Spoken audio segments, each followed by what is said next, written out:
Christians, and my brother here who says that there are two judgments, the Bema seat and the great white throne judgment.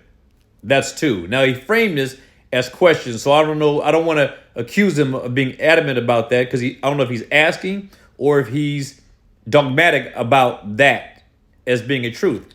Now I do know that it is definitely a part of the dispensational scheme of theology, which is heresy through and through. Now, I'm not saying that my friend here is a heretic. What I'm saying is that dispensationalism is heresy. And I do believe that a lot of good Christians believe it, believe a lot of what's in it without understanding what it means and what the ramifications of those beliefs may be. Now, in dispensationalism, there is a interpretation that says that there are two different judgments, a Bema seat judgment and a great white throne judgment. That is not true.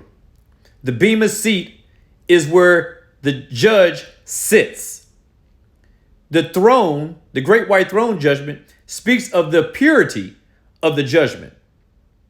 And it speaks of the justice that is going to be administered. There is only one judgment. Up here in Hebrews 9, verse 27, it says, and as it is appointed for men to die once, but after this, the judgment. Not one of the judgments, not many judgments, not two judgments, but the judgment. The Bible only knows of one judgment. The Bible only knows of one general resurrection.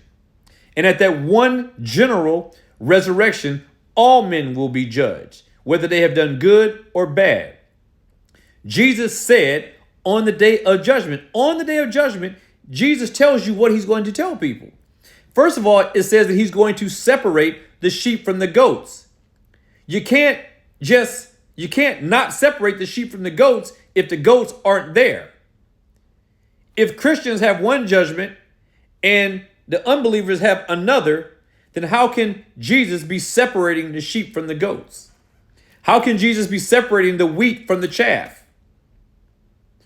How could there be a harvest to separate the wheat from the tares at the end of the world?